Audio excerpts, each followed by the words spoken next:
people going to Ukraine, and I want to. So you've been very involved in your community beyond your important work to protect the citizens of your county. I just sorry for the delay, but I just participated in a meeting that is the results of us bringing together representatives from states such as Maine, Connecticut, Massachusetts, New Hampshire, New Jersey, Pennsylvania, Vermont, New York State, as well as the NYPD and I believe the Boston Police Department. Last January, I said we have to do something about the unwieldiness of the guns coming from other states into our streets and resulting in a lot of gun violence and gun deaths. So we have to figure out a way to start working together. This is the criminals don't care about geographic boundaries, and therefore I don't either when it comes to stopping crimes. Crime prevention is what we're focused on. So I brought together these other states. I thank the leaders of the states, the governors, for having their leadership in the law enforcement area, as well as ATF and others who are part of an organic system right here where we get together, we, for the first time ever, share data. And as a result of that, we're making real progress in terms of doing exactly what I want to do. My number one priority as the governor is to keep New Yorkers safe, period, end, full stop. I have to keep New Yorkers safe. So when I launched this task force, I said we have to get together and have collaborations so we can start having gun seizures go up and gun crimes go down. And in that time, 6 months, I asked for a report. We've nearly doubled the number of gun seizures compared to the prior year. Over 662 guns have been seized already, a 98% increase compared to this time last year. Our ghost gun seizures have gone up 1,800% since 2018. That's a 212% increase since 2020. So we are focused on the ghost guns as well as my partner in government, Attorney General Tish James, and Mayor Adams and others across the state. We're working together on these. So last year we seized over 360 ghost guns. State police did 65. And also, what's really important to me, we have made investigative referrals to over 22 states. This level of cooperation never existed before. Before we brought people together, put them in the room together, said we are all on the same team. It's us against them. We have to work tirelessly to find ways to use the data when we find out about traffic in our state, share it to other states, and have them share information with us, and that's why we're making a real difference. And the number of shooting incidences are down. For shooters, victims are both down. Shootings are down 12% in New York City, down 7% in the rest of the state. It may not feel like it, but I'm watching the data, and at some point we're going to get back to the pre-pandemic numbers that we're all striving for. So these are the first notable declines we've seen in the spikes of gun violence since May of 2020. So we are turning the corner. We're going full steam ahead to make sure that we continue our efforts to make sure we keep New Yorkers safe. So that's undeniable progress. It's proof that what we're doing here in New York is working.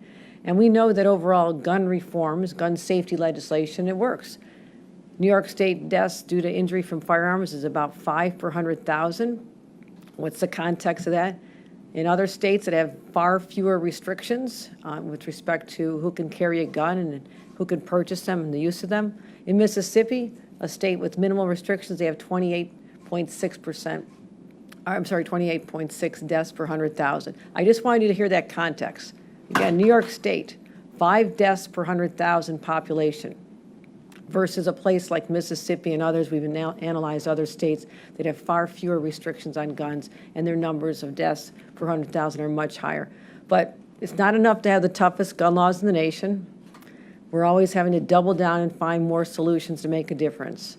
And that's why we looked at opportunities for funding. Our budget, just enacted a few months ago, $227 million for gun violence prevention programs, and we have to continue strengthening our laws.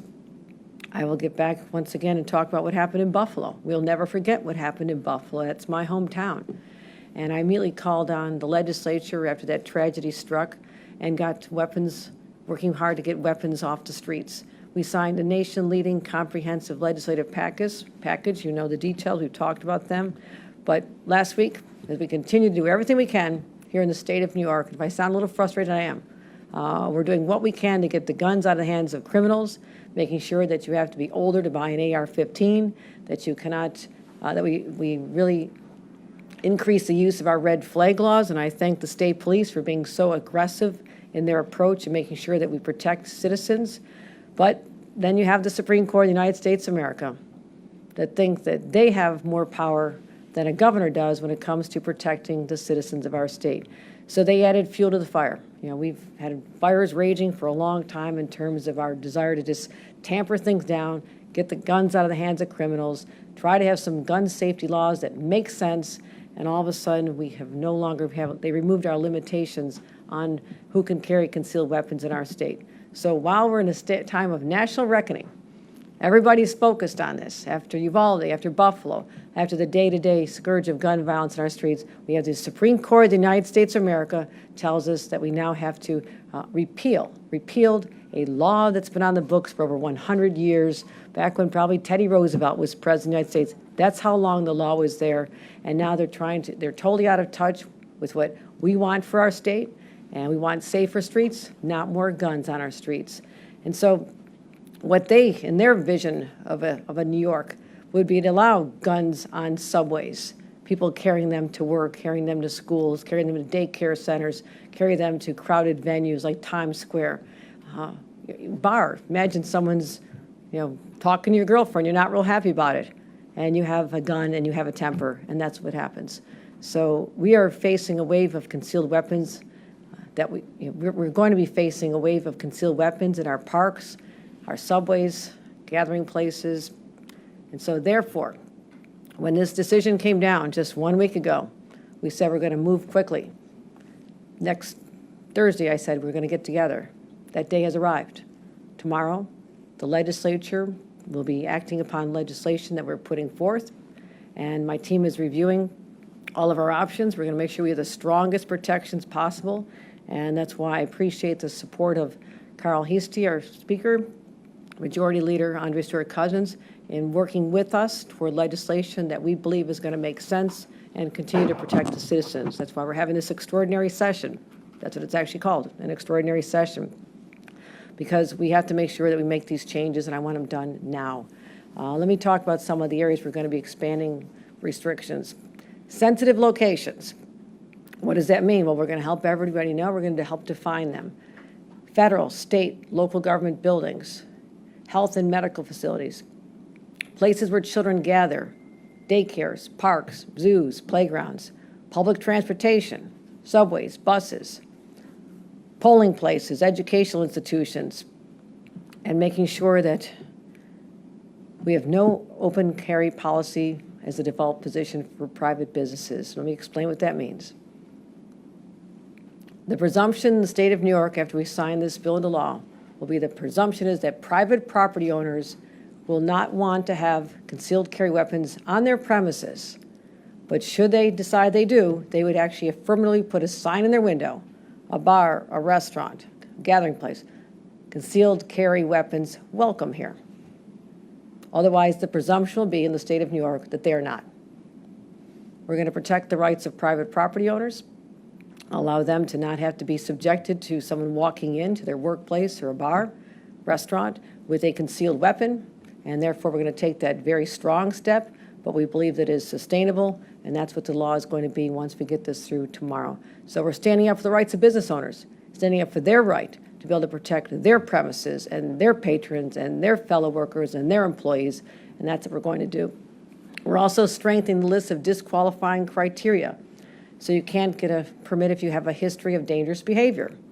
We're also going to be updating our safe storage laws. So we're going to have more people out there who legally would be able to carry weapons. Well, guess what? 25% of gun crimes are committed with stolen guns. Where can they steal them out of? They can steal them out of your vehicle. So we're adding a vehicle requirement to our safe storage laws. So you have to have them locked up when you're traveling. And right now, if you have children in your home under the age of 16, you have to have safe storage. And I would say, given the concern we have with the increase in suicides with teenagers, we're going to raise that number to 18. So guns in a household with 18-year-olds or younger will have to now be locked up. We're also going to improve our information sharing for state police background checks and bolster training. So there's in-person fire range training. We're working out the details. Over 15 hours will be required of in-person training to be able to receive a concealed carry permit. And this is going to be significant. We're going to require a background check for all purchases of ammunition for guns that need a permit. You'll have to show that permit at the time of purchase. And also we'll be standing up the database, and I'll be talking about that more tomorrow, the ammunition database that is long overdue. And again, as I mentioned, we'll be talking about that. I have a plan to explain to you how that even happened. But we don't want to lose the protections of our concealed carry law, so we're doing everything we can to continue protecting New Yorkers. This has been a fight of my life for a long time. I was a young staffer for Senator Daniel Patrick Moynihan when we wanted to ban what they called at the time cop killer bullets, armor-piercing bullets. And there was such resistance to do something that seemed like such common sense to all of us, that you would not want a bullet that could take the life of a law enforcement officer whose sworn duty is to keep others alive. So I have been on these battles for a long time. I see this as an extension of that work. There's more to do. This is a nationwide crisis. Too many lives are being lost here in New York, but I will not rest as the governor of the state until we've done everything in our power to end this gun epidemic once and for all here in the state of New York, because we're not going backwards, we're going forward. And I want to say, if 6 Supreme Court justices want to take us backwards, we have a legislature full of duly elected representatives who actually speak for the people of this state and want to protect a law that's been on the books for over 100 years. And so we all collectively, the legislature, myself, and all others, our law enforcement individual I just spoke to a few minutes ago, they all want us to make sure we have smart, sensible gun safety legislation. So I appreciate the desire and the interest of our legislature to get this done. Again, coming in, they're starting to arrive now, they're meeting, and I hope to have a pen in my hand tomorrow, or the very early hours of Friday morning, or I'll stay as long as it takes. I'm not going anywhere. So we'll get it done. And I want the people of New York to know that we take this deadly seriously. The Supreme Court decision was a setback for us, but I would call it a temporary setback, because we are going to marshal the resources, the intellect. We've been talking to leaders in this industry and academics and people in think tanks to find out what we can do legally, constitutionally, to make sure that we do not surrender my right as governor or our rights as New Yorkers to protect ourselves from gun violence. And I do want to give a shout out to Marcos Soler, the Deputy Secretary of Public Safety, who's been on speed dial with me nonstop over this. I appreciate his involvement with our gun interdiction task force that I just pulled him out of. There you are, so Marcos. But we've been having constant conversations about finding the right answer to make sure that this Supreme Court decision does not have the effect of making New Yorkers less safe than they are right now. Any questions? Governor, is it fair to say that there is an agreement on all of these provisions that you just listed with the state legislature? And as a follow-up to that, is there an expectation that these will be able to survive whatever sort of legal challenge could be coming to them? No, we have been consulting with legal experts. There are experts in the city of New York. We have people, I think it's Duke University, SMU. There are think tanks and academic think tanks around the country. We've been engaging them to make sure that we know we have to make sure this is constitutional. We get that. We're not looking to go back into court. But we also know that we have more powers than people may realize, that we're going to institute those to make sure New Yorkers are safe. And the legislature has been in conversation with us. I gave you top line areas. The details are what we're working out with the legislature now, but I would say conceptually, we're all on board with these. Karen? So under the terms of the bill that you're talking about, is there anywhere that you could go in public and carry a concealed weapon? It sounds like you're shutting off all of the public places. I can't shut up all places. So what would be left? Probably some streets. We know, literally the decision said you cannot say the entire island of Manhattan is off limits. We understand that. That's why I'm working hard with my team to have something that is common sense, that is legally sustainable, because of course there's challenges. We get sued every day of the week. But I want to make sure that we've done everything we can to protect the citizens of the state. So I will go right up to the line. I will not cross the line, but I know that we can do whatever we can to protect New Yorkers, and it means a list of places where they need to know when they go there to gather, work, places of worship, places children are, polling places, government buildings, and larger gathering spaces, maybe more than 100 people, working out the details, that they don't have to worry about someone being right there next to them having a weapon, whereas before they would not have had the right to be there. And so we anticipate to be a larger number of people who will exercise this now conferred right by the Supreme Court of the United States. And we have to be anticipatory. We have to be ready to be able to deal with the increase in guns on our streets and what that looks like and how we can regulate as New Yorkers. Jimmy. You know, New York has not had an extensive sensitive place restriction because the issuance of concealed carry permits has been so restrictive.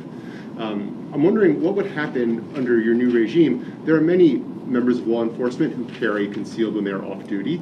There are people who are rigorous and well-trained who carry off duty, and they do so in these public places with the thought that if something were to go awry, they are prepared, they are trained, they are armed.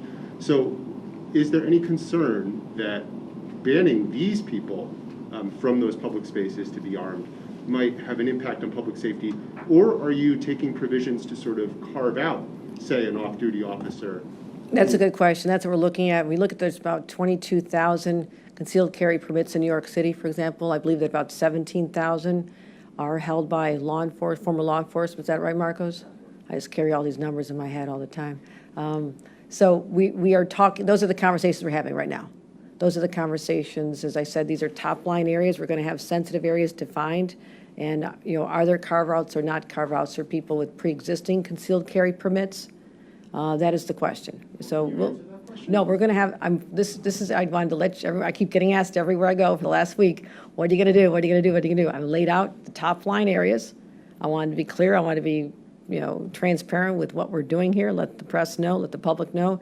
But these are the details that are being worked out with the legislature through the late hours. But that's a category of people we're talking about, for sure. Well, another follow-up. You mentioned people, an extensive background check. Will that include a look at mental health records and the signing of a HIPAA waiver to get them? Right now, that is how they are conducted in the city of New York, for example. So what we would do is create a baseline of qualifying factors and factors to be considered, criminal behaviors and past, certain cases that have not been covered before, certain misdemeanors. We're looking at a broad category, but what I will not do is limit the ability of a locality that wants to take a more restrictive approach or have more criteria to consider than we have as a baseline. I have to represent the whole state of New York, but I will not tie the hands of New York City, and we'll spell that out in our legislation of the other areas that they can go to should they choose. So you're hitting on the heart of our negotiations right now, Jimmy, but all will be known by this time tomorrow or Friday for sure. Yes. Do you have numbers on how many? Ma'am, she pointed to me, please. Seriously. Can you also please comment on the Attorney General's lawsuit for those manufacturers of unfinished gun parts that contribute to the ongoing violence as well? My comment is yes. We're working together, 100% support for that. When you think about it, we have gun laws in place in New York because there's something called states' rights, or at least there were up until last weekend. We have states' rights, and the state of New York is more protected, feels more protected, and the statistics show that we are more protected when you look at the rate of gun deaths in our states versus others. So we are going to continue working together and saying that you should not be able to manufacture component parts of a weapon that is not legal here, ship it to somebody's house, and have them put it together and be out there in the street using it. That doesn't even pass the common sense test. So we're going against them. I signed a law, I believe it was October 28th last fall, to ban ghost guns. Shocking that they weren't already banned, but it is fairly new. And our number of, interdiction of those guns is high, but I support our Attorney General to use the tools of her office on our behalf to make sure that we stop the flow of those guns designed to evade our laws. That's all I can call it. They're designed to evade our laws, and those manufacturers need to be held accountable. Governor, do you have the numbers to show that it's the concealed carry permit holders that are committing crimes? Because the lawful gun owner will say that you're attacking the wrong person. It's really people that are getting these guns illegally that are causing the violence, not the people going and getting the permit legally, and that's the basis for the whole Supreme Court argument. Do you have the numbers? I don't need to have numbers. I don't have to have a data point to point to say that this is going to, all I know is I have a responsibility to the people of this state to have sensible gun safety laws. And this one was not devised by the Hochul administration. It comes out of an administration from 1908 in our state. So this is not a new law. This was how we did things for over 100 years. So that is what the Supreme Court has attacked. Our right to be able to have gun laws, not new, but over 100 years old. And so we are going to continue making sure that we toughen those laws. And I have an obligation, regardless of a number or two, I don't need a data point to make the case that I have a responsibility to protect the people of this state. And also, I will say that when we enact our laws and we have more people, just we have the volume of more people who will be on the streets with guns who were not allowed before. It is one thing to have a gun for your family's protection in your home. That is the law of the state of New York. I know a lot about that. One of my jobs as a county clerk was to issue pistol permits. I know exactly what's involved. I know the background checks, the mental health checks, the state police background check, the checks with 3 of your neighbors. I know all this. And to say that that's fine for in your home, but all of a sudden now you're out in the streets, now you're driving around, now you're going to bars, now you're going to the workplace, that is a whole different ballgame. And that was what I would consider more like the old Wild West. Well, this is not the Wild West. This is New York State. To clarify, places that serve alcohol would be sensitive? Pardon me? To clarify, would places that serve alcohol be sensitive? I don't need to define a place as being sensitive for alcohol. What I'm saying is that there'll be a default position for private property owners, which includes businesses like restaurants, bars, workplaces. The presumption will be that they don't want concealed carry unless they put out a sign that says concealed carry weapons, welcome here. Just to follow up, in the Buffalo case, the man that went into the grocery store obviously didn't have a concealed carry, and somebody who's going to go do a mass shooting or something like that may not go get a concealed carry. I never said there's any correlation between our solution here and the Buffalo case. In fact, I signed a package of 10 laws following Buffalo that dealt with the issues that were raised there. That in fact, you had an 18-year-old be able to go off and buy an AR-15 after being radicalized on social media, believing the premises behind race replacement theory and white supremacy and racism, and was able to go illegally over to Pennsylvania, buy a 30-bullet high-capacity magazine, attach it to the AR-15, and kill somebody. I did not say we're solving for that with this. We already addressed that. This is dealing with the fact that the Supreme Court, less than 1 week ago, turned our world upside down and now says that there's going to be a much higher number of people walking our streets, going on the subway, sitting next to someone on a bus, unless we take the action to protect our citizens. But what if they can't practice self-defense because of the restrictions? My point, let me give you like statistics. You like numbers? I said at the outset, 5 people per 100,000 have died from gun violence in the state of New York. The states that have more liberal laws, carry guns everywhere you want on the theory of self-protection, their average is about 28.6%. More people are dying in those states where some might argue, something I don't agree with, but the right to carry a gun is to protect you from the bad guys. That's not working. We have data that shows that is not working. Last question. Governor, there's been talk in recent months that President Biden might not seek another term. Now that you've solidified your place as the top Democrat in one of the top Democratic states, would you commit to serving a full 4-year term if elected in November? Or? I am absolutely supporting Joe Biden when he runs for re-election. Those are my conversations with him. I support him for re-election. But if he doesn't, are you committing to the voters in New York that you'll serve a full term? I am staying here as long as the voters in New York will have me. Governor, on the equality of... And that's it, yes, if you want to say, yes. I'm not even elected yet, Bill. I just got the nomination, so. Before the general election, it's often asked the governors in New York, will you commit to You can serving? ask me, yes, I love this job. I'm staying here, but I'm supporting Joe Biden 100%. He is working so hard and does not get the credit for what he is doing under difficult circumstances, and I'm going to continue talking about his policies and the policies of other Democrats, that we are not going back to the extremism that we saw manifest itself when you have a president who's able to select Supreme Court justices. That's what I'm reeling with right now. And we haven't even talked about abortion. So that's another day, because there's a lot to show the contrast. But I'm not here to talk about politics. But I'm honored to be the Democratic nominee for my first term as governor, and I'll be very happy to be successful in that, voters willing. Last question. A couple more, so Viv and then Josh, and we're good. Okay, I just had two questions and I'll be good. Obviously, you won the primary yesterday. Talk about your thoughts on the race and your thoughts on taking on Zeldin in November. No, as I just said, I'm very focused on my job right now. Very humbled by the outpouring of support, as Bill would point out, almost record-setting number of people turning out in a primary, in a midterm primary. So I'm honored and humbled by that. And I know what the people want because I've been out there. I talk to people when I go to the street fairs and the farmers markets and the subways, and there's a lot of fear out there.